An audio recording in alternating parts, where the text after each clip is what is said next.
Secrets of the National Park. And I bought this book. The reason I bought this book years ago was to add like some money to my Amazon so I could get free shipping.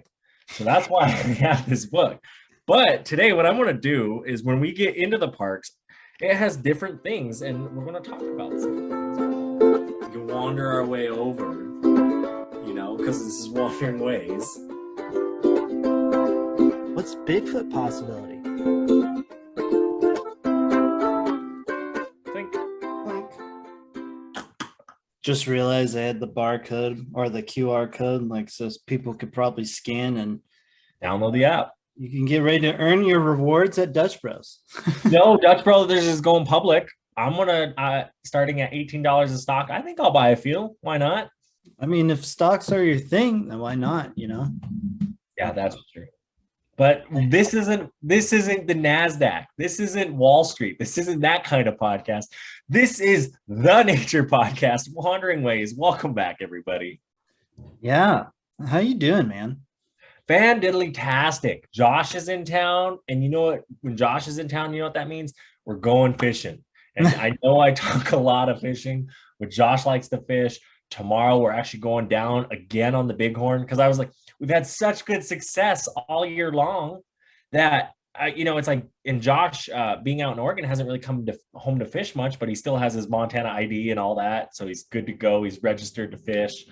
And I'm like, dude, I want to get you into some hogs. Let's catch some big brown trout down there on Bighorn. Because we like to keep the fish. A lot of fly fishermen don't. They catch and release. But, remember, rainbow trout and brown trout are invasive species here in Montana. I did not know that. Yeah, to be fair, I don't stay up to date on the species of fish in the state of Montana. So, well, good for you. I am your local expert. So any of those questions, you can come to me. Oh, good. I know where to go. Yeah, but you've been doing a ton of fishing lately.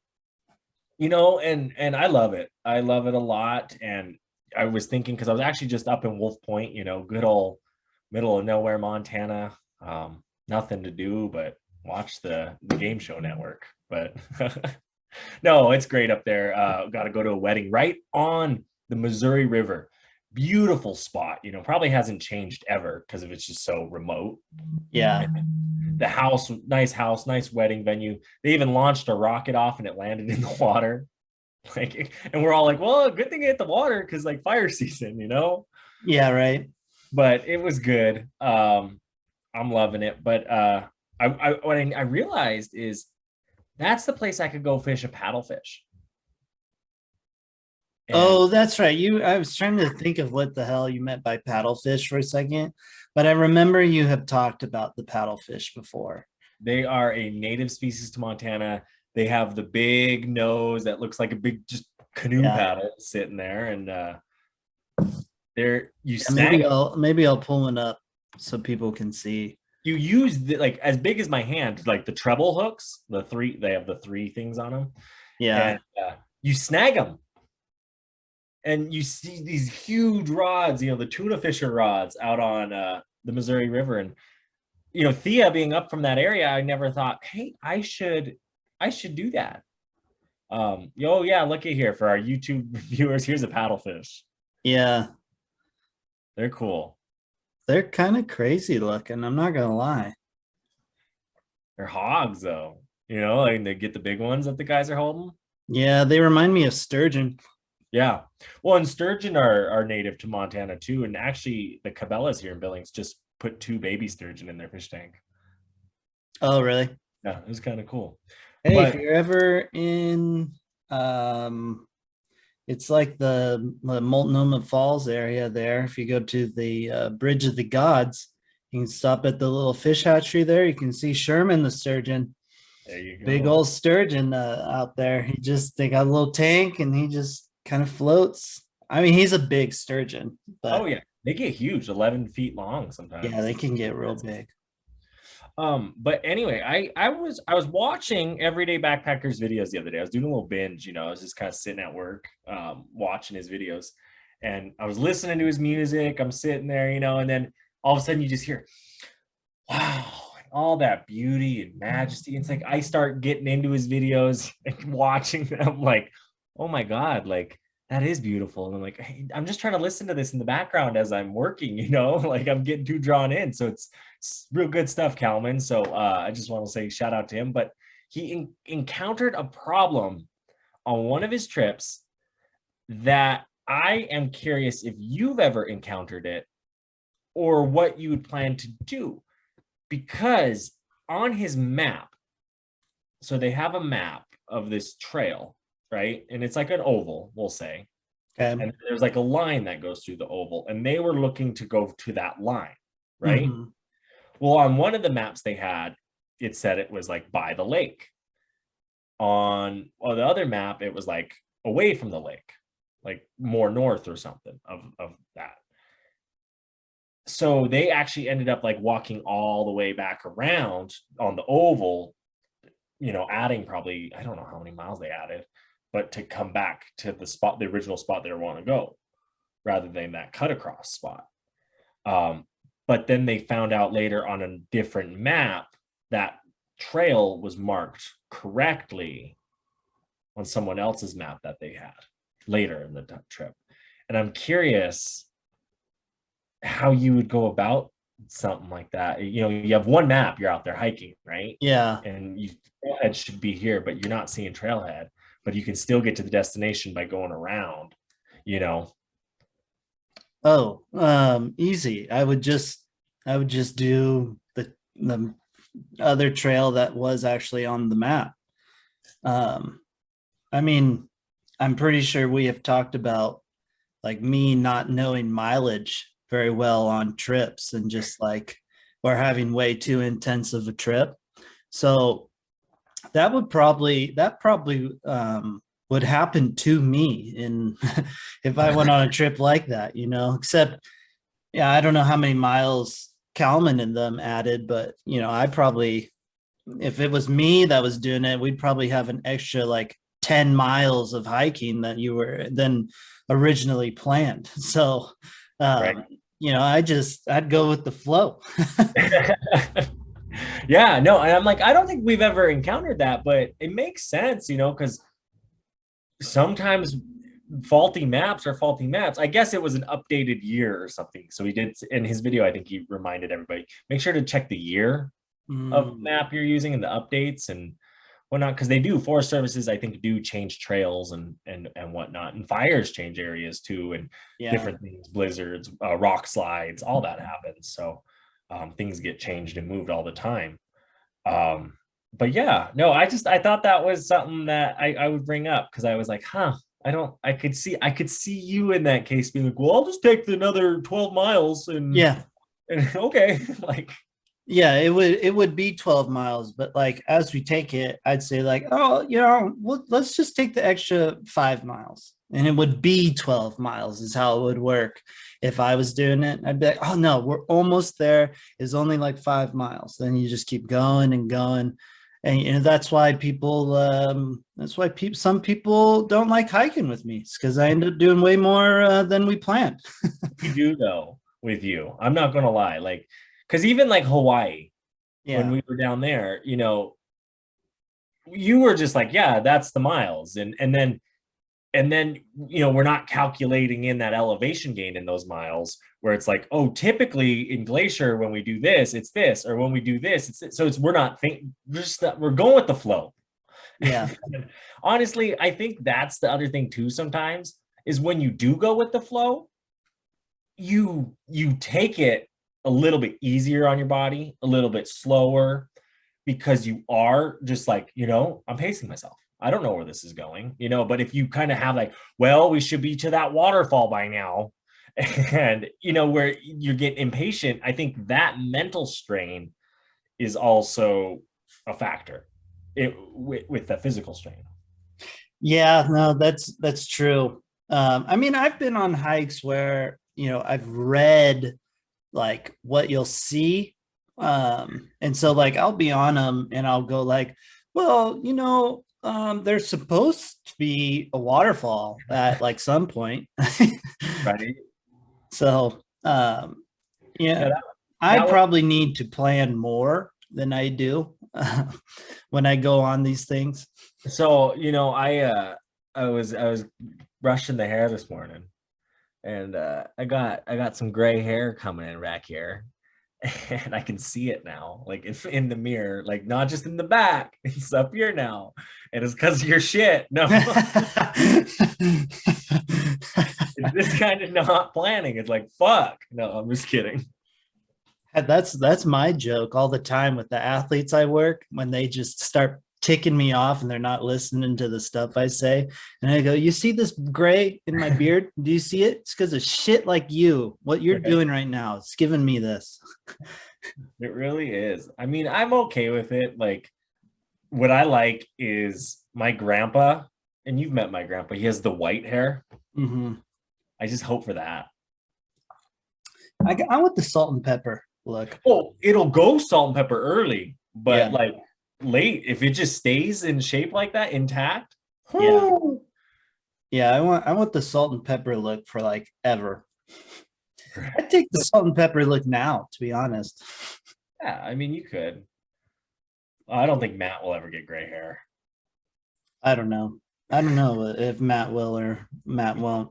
He'll be the guy. He'll keep dyeing it because he's still on the hunt.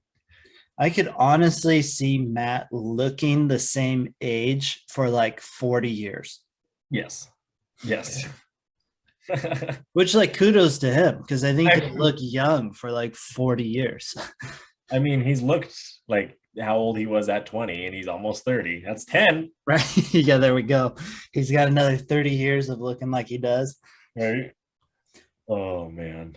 Oh, which is exciting because we have him coming up on the show eventually. Again. As always. Yeah. If you guys don't like Matt, let us know. And we'll stop having him on.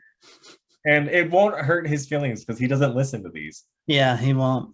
In fact, you know what? Send in your comments about him and we'll even read them online here on the podcast, because he won't get them. He won't listen. He won't get it. So it will be fine. You can say whatever you want about Matt. Right. No, I would be actually excited for that because what I like is I was talking to Tyler yesterday and he goes, I support you guys. I can't listen to you because you're my brother and it's just weird. And I'm like, I get it. Like, don't get me wrong. But when we look at the listeners we have, and I'm very thankful for each and every one of you, when you reach out to us on the Instagrams, the Facebooks, all the contacts, we love talking and hearing from you. But I am just super thankful because it's like, these are actual people who want to hear what we're talking about. Like, it's not my family, like, oh yeah, we're watching and listening for you, and it's like, that's cool. Like, and so thank you guys. Yeah, for real. Thank you. I love all of the wanderers out there. Getting into the main meat of today. What we've got going on today is we are giving you guys another one of these wonderful Wandering Ways clusters. Breakdown of a cluster. Woo! Right? We've done the Utah 5. We've done Glacier, Yellowstone, Grand Tetons. Now we are heading west, and we are going to do a little bit of a Southern Oregon, Northern California swing of Crater Lake, Lassen National Park, and the Redwoods National Park in no particular order. I think you could do it in a lot of different orders. I don't know. I honestly don't know which one would maybe be best to start. And I'm going to have to default to you because you've actually I've never been to Lassen and I don't think I've ever been to Crater. If I have, it was when I was a youth and I need to get out to Oregon to visit you down south there to get over, to go do Crater because I really, really want to. So I'm going to default to you, but I have my book, Secrets of the National Park. And I bought this book. The reason I bought this book years ago was to add like some money to my Amazon so I could get free shipping. So that's why I have this book. But today what I want to do is when we get into the parks, it has different things and we're going to talk about some of them as well. I'm excited. Yeah, no, I'm excited. Going back to like the order of doing it, um, maybe you would want to do it by closest big city.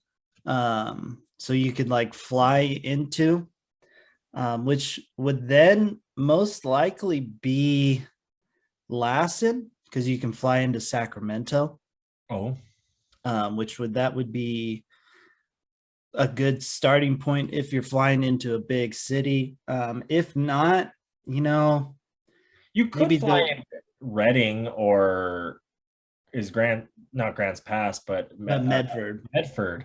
And that's like flying into like a Billings or Bozeman kind of small town, Yeah, probably. I mean, you could fly into a Reading, you could fly into a Medford, you can fly into an Arcata.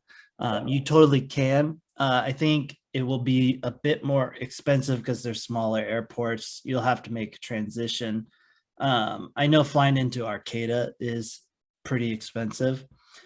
So if you are looking for like the bigger airport where you can do maybe a cheaper flight, Sacramento is your best option.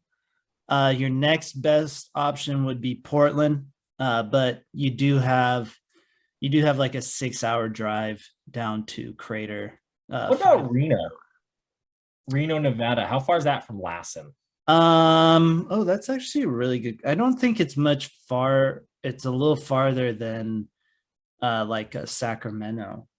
Hmm. Because I know those two are very kind of close to each other. I'm curious if that would be an Yeah. option as well.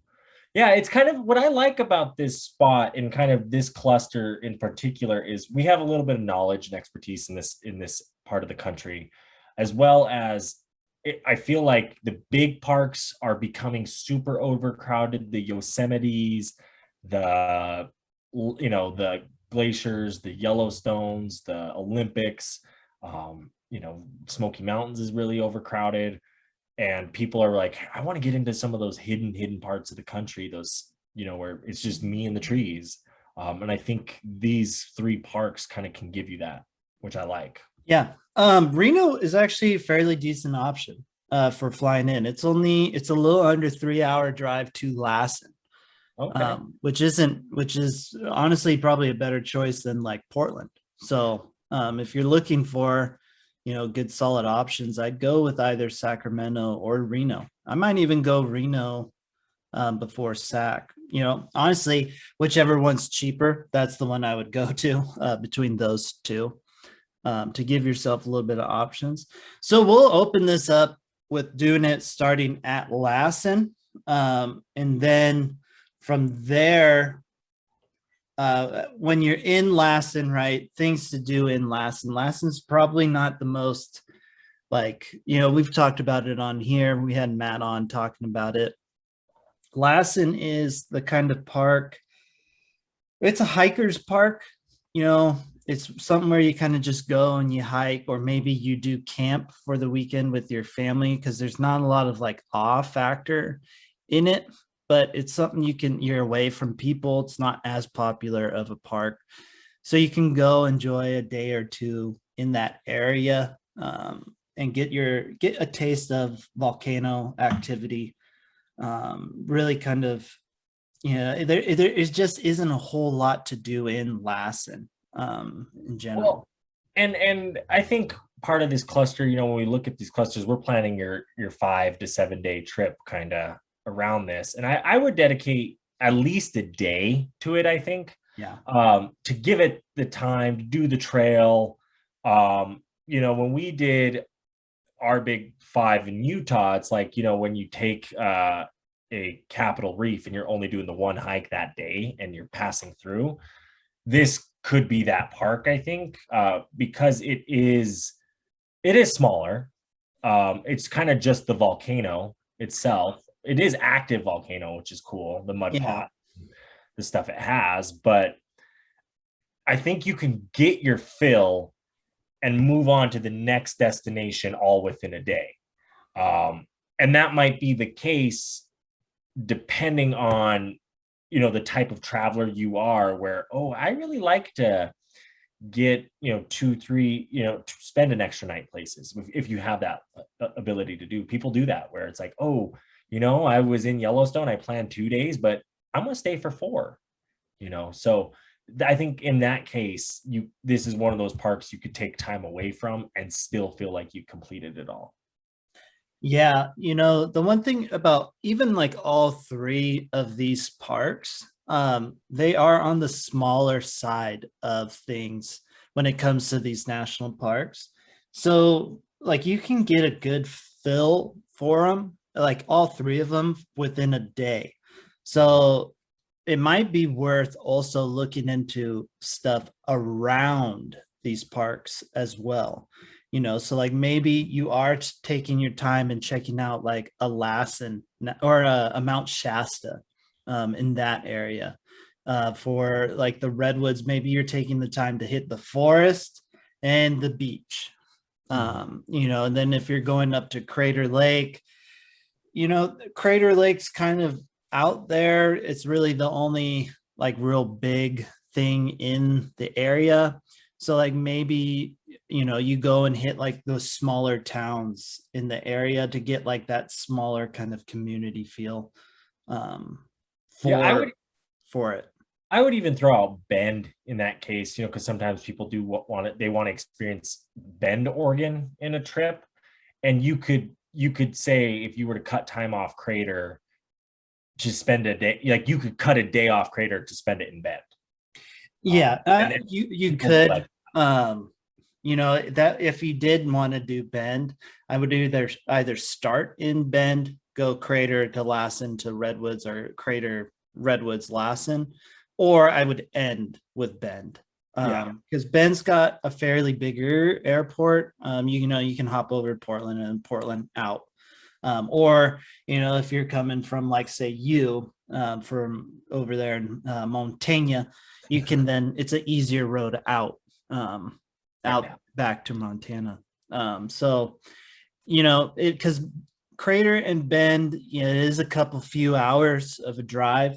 So you will have to plan it out. But with these parks, it might be worth looking into surrounding areas along with it. So when you do check out Lassen one day, check out Mount Shasta the following day, and then head on over to the Redwoods is probably where I would go next. Oh yeah.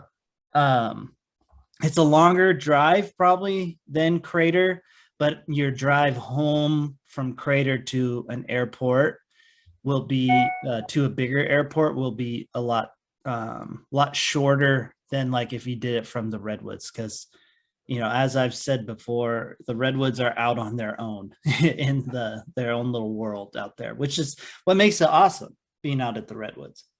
No, and that's exactly it. It's really cool, all of it. And this is a fun circle to do, because these parks are often left out of people's minds of going to them. So if you have the ability to do all three together, then you're really making the most of the trip, because I think the experiences are different too, especially when you throw the Redwoods in there, because the Redwoods are their own thing. Whereas like Lassen and Crater have that volcanic feel to both of them, where you won't get that in the Redwoods. But no, so you're getting a different type of trip, and anytime you're in nature, it's good. You're seeing the wildlife, it's good. I don't know. I mean, I'm probably a little biased, but I love the Redwoods. So I think anytime you can get to the Redwoods, you're gonna have a good time. You're sitting in that mat in those forests there, checking it all out, taking it all in, being tiny amongst the giants. So I'm biased there. Go check out the groves, go check out the beach is there, all that fun stuff. So did you ever do in this book, in one of the secrets of the Redwoods? Ooh, no. Lions Ranch Trail. Did you ever do that trail? They say it's a 15-mile trail. No, I never did it. Takes you to school. Schoolhouse Peak. No, I never. In fact, I don't even know really where it is in that park.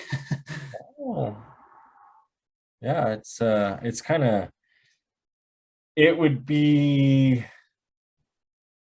it's in the national park. It looks like it's a trek to get there. You have to take Bald Hills Road, which you go past Lady Bird Johnson Grove. Oh, I've been in that area. Yeah, it's deep. Uh, I've been in that area. I did a hike in that area one day. I just kind of drove out there. And I went to some sort of lookout. Because I remember I don't think I was supposed to drive up there. But I did, and then a guy came out and said, "Hey, you can be here as long as I'm here, but you're really not supposed to be here." Oh, really? Yeah, but he left the gate open, so I was like, it looked like I could go, so I just went Oh, up, and I parked and just like looked around and took in the views, and he came out. He was super cool. that's nice. He was just like, as long as I'm here and I'm going to be here for like another 30 minutes, you can stay, and as long as you don't cause any ruckus. Oh, well, that's nice. Oh man, I've never seen a picture of Fern Canyon until now. Really? Yeah, Wow. kind of wish we would have went now. Oh, Fern Canyon's super cool. Yeah. Again, that is state park, but I mean, it basically borders the national park, so it's one I would almost like say you got to do. If you do the longer hike, you don't have to pay the state park fee. But if you do you take your car basically to Fern Canyon, you have to pay like $10 for the state park fee.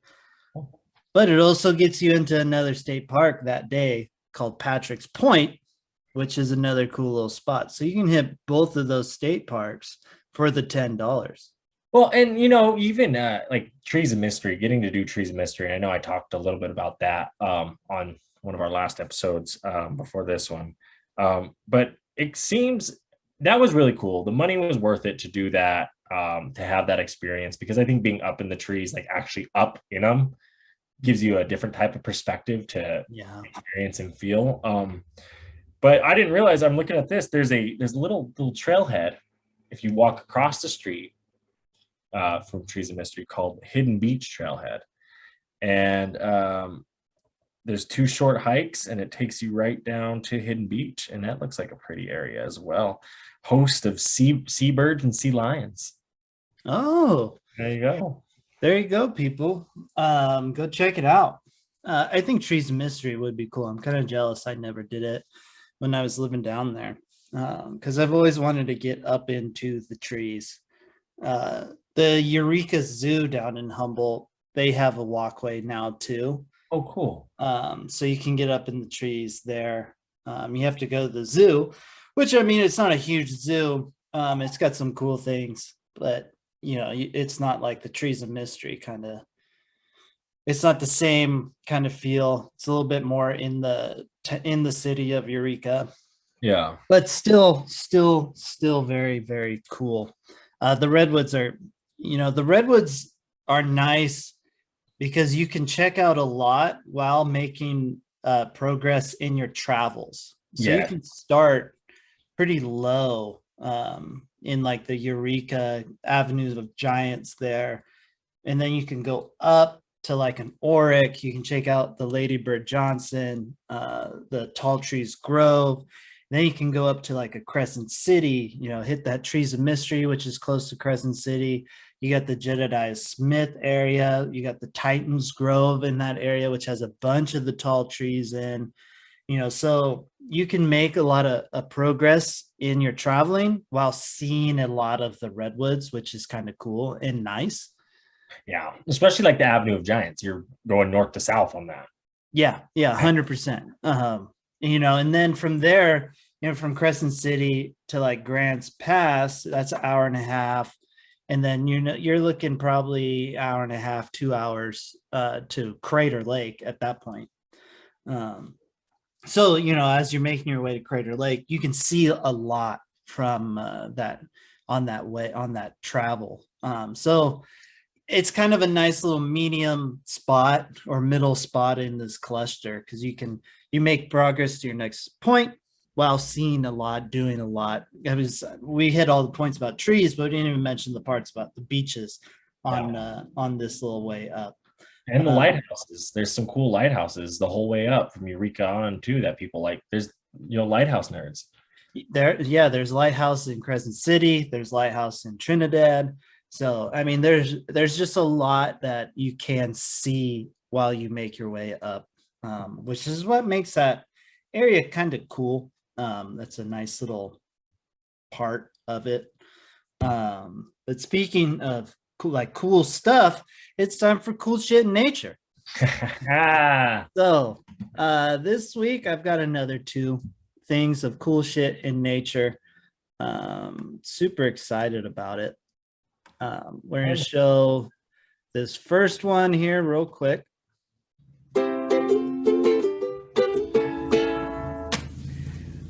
Thank you, Wanderers, for checking us out. Make sure that you are hitting that like button, that subscribe button, leaving us a review on the iTunes, on the Spotify's, or wherever that you are checking out this podcast today. We really appreciate it. Any kind of feedback, we love it.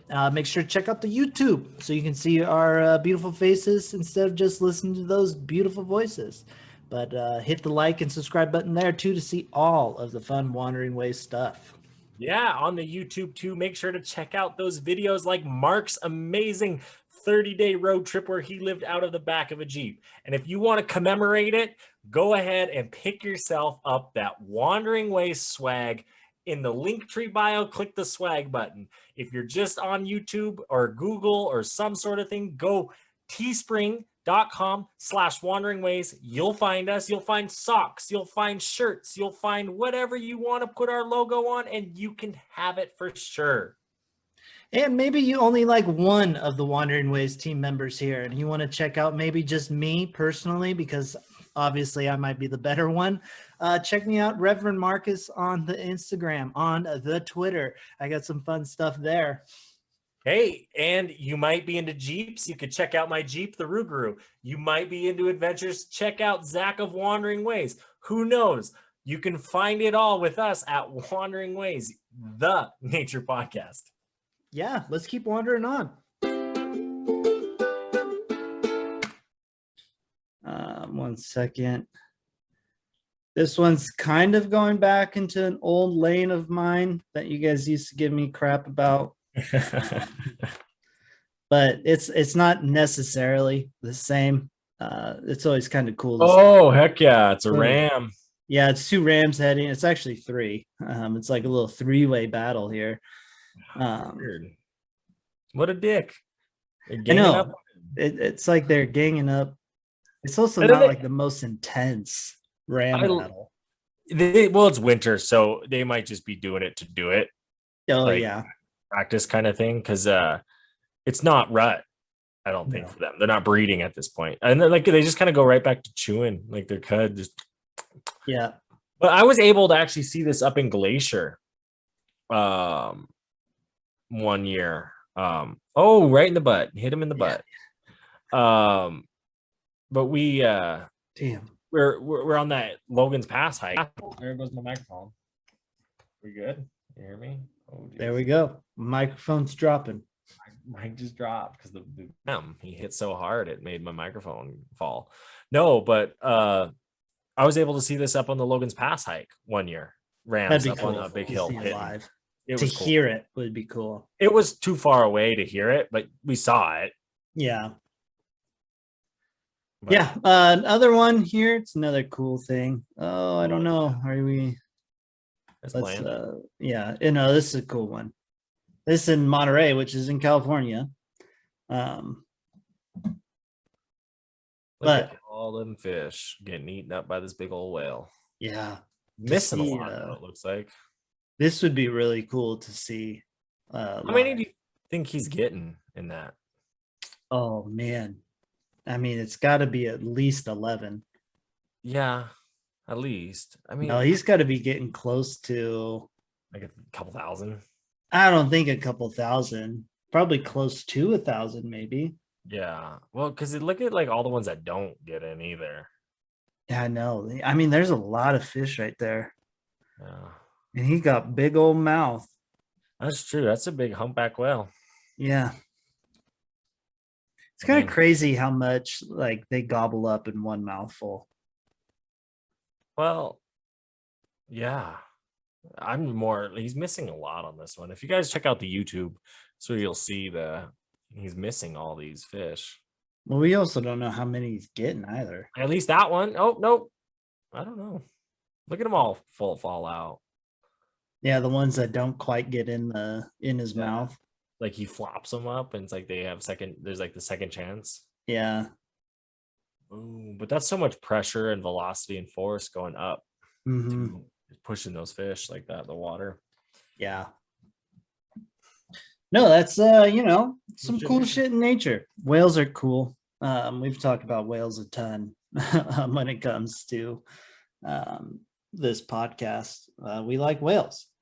But going on back into our cluster of Lassen, the Redwoods, we are now making our way into the southern Oregon area of good old Crater Lake National Park.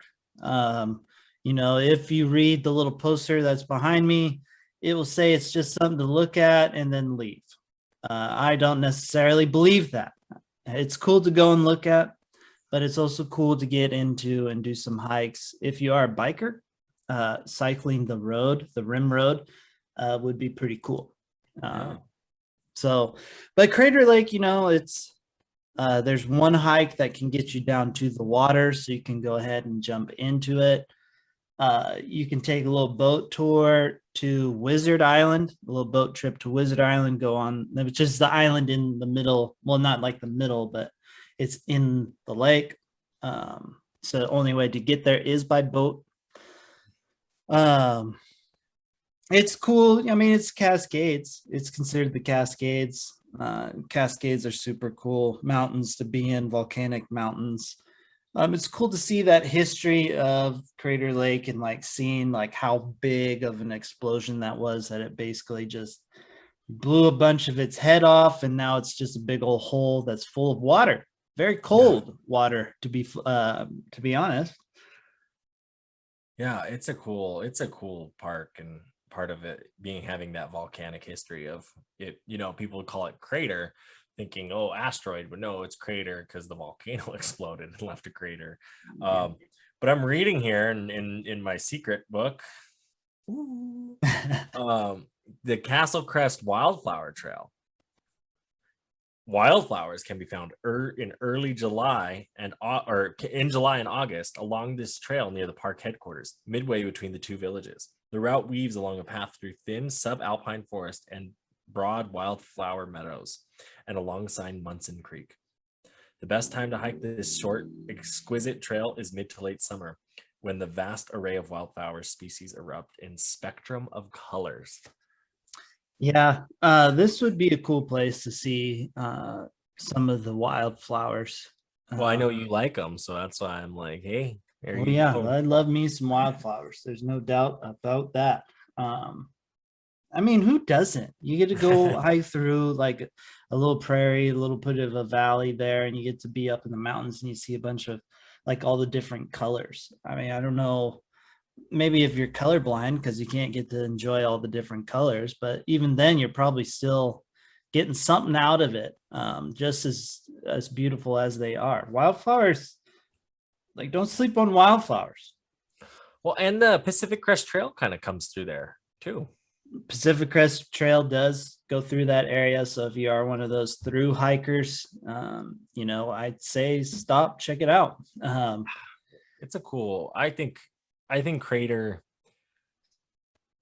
is also what I like about it too, is you can do it in the winter, and I think you could do pretty much all three of these parks in the winter as well. Oh, 100%. Because the Redwoods, they don't get snow. They do like once every 10 years, and it's like 2 centimeters.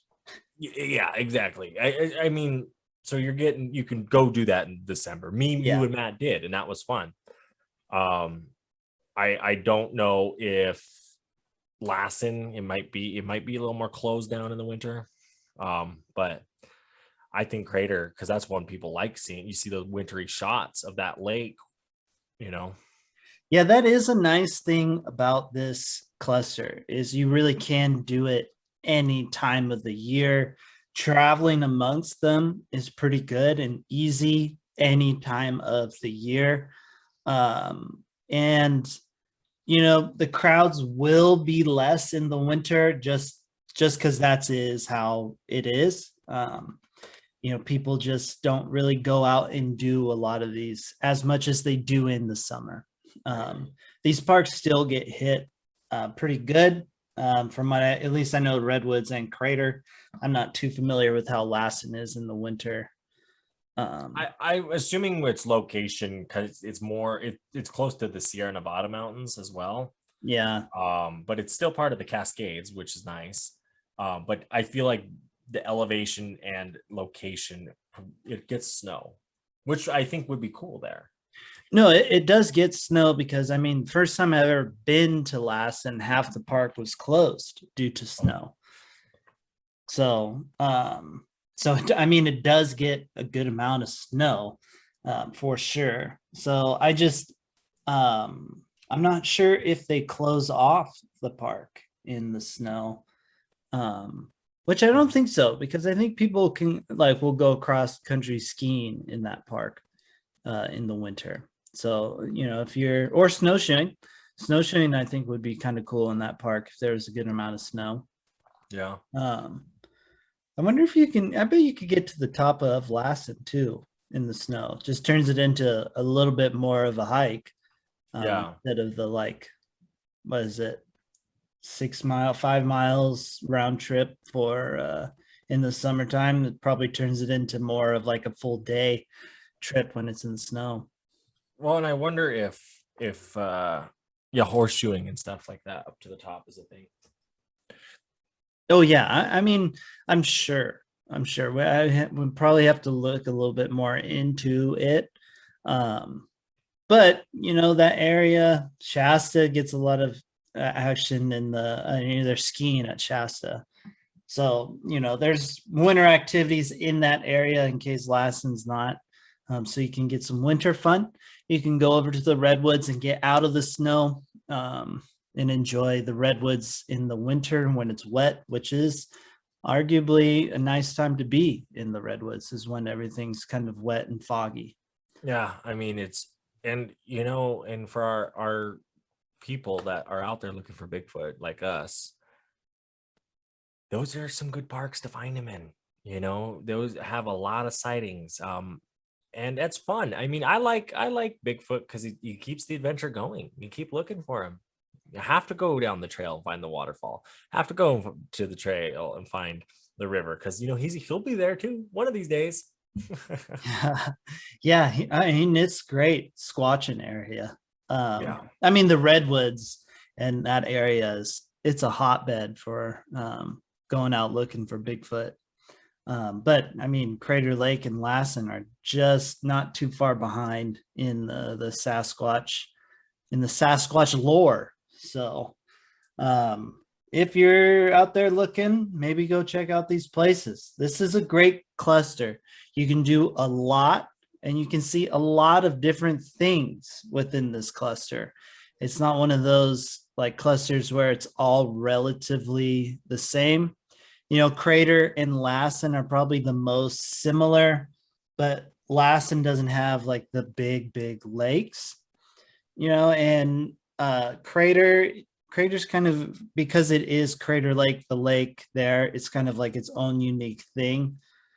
So, you can get a lot of different things. I think it's an underrated cluster. You'll get a lot into it. You'll see a lot. It's great for a long week of camping with the family, with your friends, whether you choose a van, trailer, or just regular old tent, car camp type deal. Yeah, no, I like that. And what I think about each of these parks, and when you look at national parks, right, and the reason they became a national park. For example, I think Crater's one of those ones that it was when you saw it, you're like, yep, this needs to be protected. Like a Yellowstone. Yep. Redwoods it needs to be saved because people are going to take it away. Mm-hmm.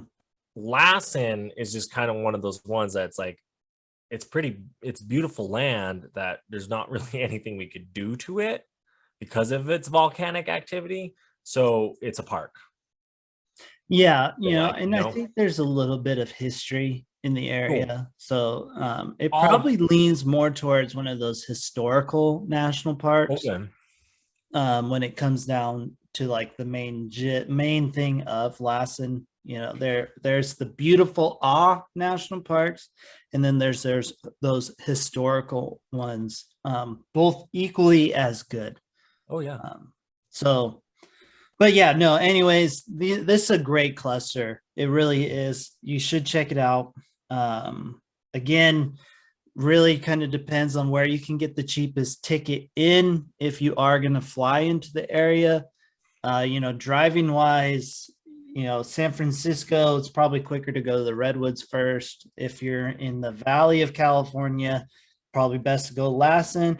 And if you're in Oregon or Washington or anywhere above the California state line, Crater Lake's probably your best go-to starting point. And then just however you want to do it from there. There isn't really a good way to do the order for this, but that's what makes it nice, is because you can really customize this trip, and it's going to be the same regardless really where you start your trip.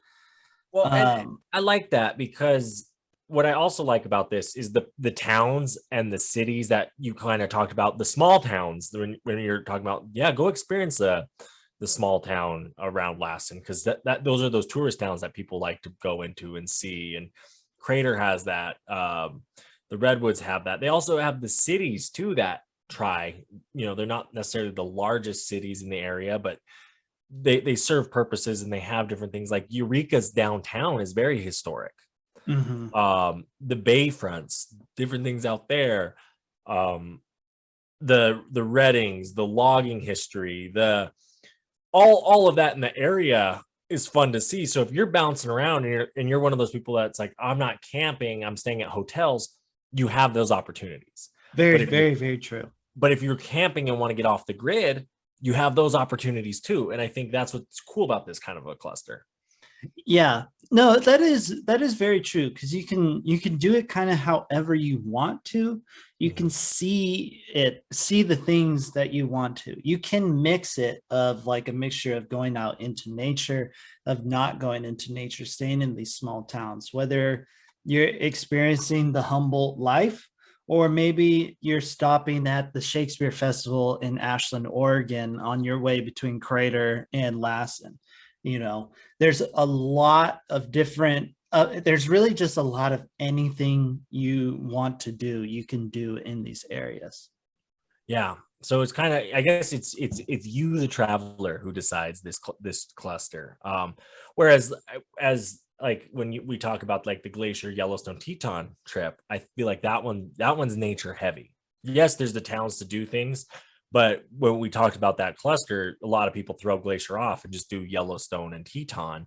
And if you're in those areas, you're staying pretty heavy to the parks. I guess like the Jackson, yeah, you get the cities and the small town feel too, but it's just it's not the same. It's not the same, yeah. Yeah, it's not the same kind of like small town feel that you do get with this Redwood Crater Lassen cluster. With the Glacier, Yellowstone, Grand Tetons, maybe you can stop in like a Bozeman one day, get a good Bozeman feel, or even like a Missoula, want to like stay there for a day. But that's really only if you decide to go that Glacier route. If you're not going the Glacier route, you have Jackson Hole, or maybe like a West Yellowstone. Yeah. Unless you're going to go whitewater rafting, then you may throw in a Gardner for that one. Yeah. But I mean, you can go whitewater rafting here in Southern Oregon. There's a ton of whitewater stuff to check out here. Or actually, there's a ton of whitewater there on your way near the Redwoods as well. So if you like whitewater, both clusters are good. You know, but that's one of the best parts about this is you can customize it. You can really get the trip that you want. You can see a lot, and you can kind of do it in any time frame. You know, I would recommend anywhere from like 4 to 7 days to do this cluster.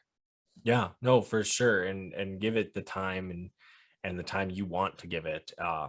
And what I like about it too is that within the three parks, you can decide, I'm not a tree person, but I like lakes. So you can dedicate more time to the lake and you'll still feel like you got a fill of each one of these parks. So that's the cool thing too. So if there's one you want to really like, I have to, or you're fixed to that because that's part of your schedule already. Be fine. 100%. 100%. Well, anyways, it is kind of that time, and I'm going to be that guy. It is time to do the last words. So, final words, my guy. Talking beginning, I just want to big shout out to everyone who's listening and wandering on with us. We love hearing from you and love where this thing's going. And I'm excited to keep wandering on and wandering into the next adventure and wandering my way. So, not too much to say today, but just keep wandering on because let's go adventure. There's still time. It's still warm out. Yeah, no, even though changing the trees, let's still get out there. Final words of wisdom from the Reverend himself. Stay beautiful, everybody. I cannot tell you enough how much I appreciate every single one of you for listening, for tuning in. If you are a week-to-week person, you're amazing. If it's your first time checking it out, you're amazing. Make sure you like, subscribe, all of that kind of fun stuff. It really helps out the podcast a whole lot. So please, please, please do that.